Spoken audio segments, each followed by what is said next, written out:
पैसा या प्यार? खैर, ये एक ऐसी डिबेट है जिस पर सदियों से बहस होती आ रही है। साहित्य से लेकर सिनेमा तक हर जगह इस दुविधा को दिखाया गया है।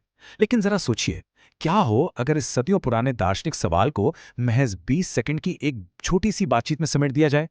आज के इस खास एक्सप्लेनर में हम इंटरनेट के एक बेहद छोटे लेकिन बहुत ही दिलचस्प वायरल क्लिप को परत दर परत खोलने वाले हैं।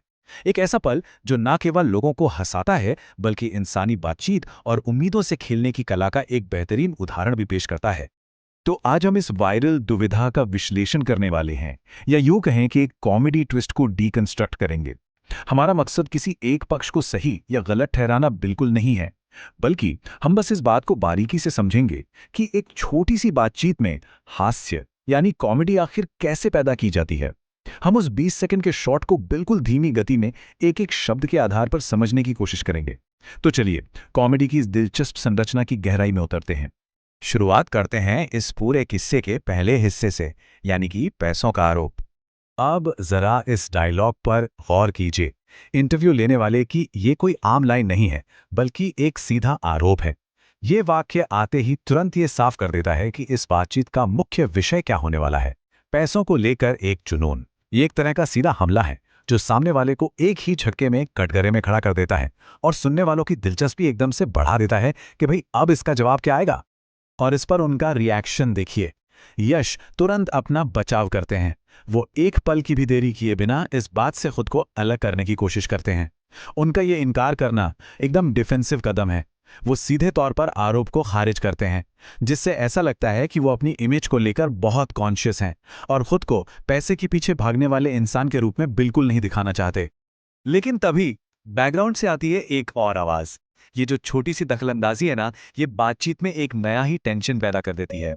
ये सिर्फ एक मजाक नहीं है, बल्कि यश को पूरी तरह से घेरने की एक तरकीब है। इस एक छोटे से इंटरजेक्शन की वजह से अब उन पर यह साबित करने का भारी दबाव आ गया है कि वो सच में निर्दोष हैं। माहौल अब पूरी तरह से गर्मा चुका है।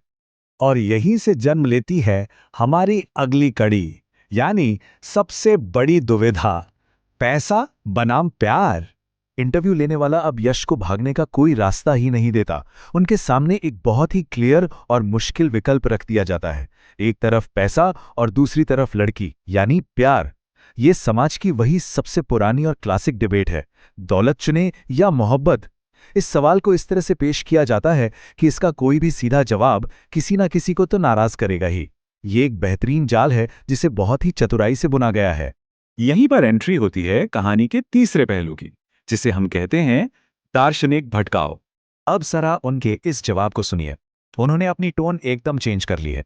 बहुत ही नरम, विचारशील और दार्शनिक लहजा।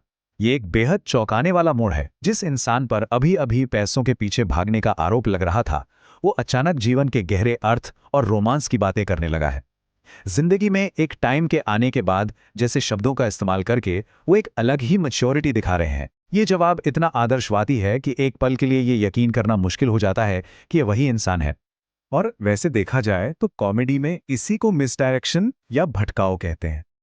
ये एक ऐसी तकनीक है जहां सुनने वाले का ध्यान किसी एक दिशा में लगाया जाता है, ताकि वो किसी और ही नतीजे की उम्मीद करने लगे। यश का ये दार्शनिक और गहरा जवाब इसी भटकाव की नींव रखता है।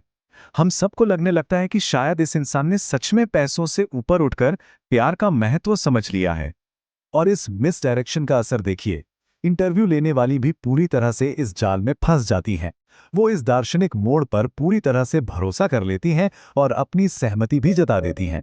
उनका ये सपोर्ट करना बातचीत में एक ऐसा ठहराव लाता है जहां ऐसा लगता है कि अब कोई विवाद ही नहीं बचा।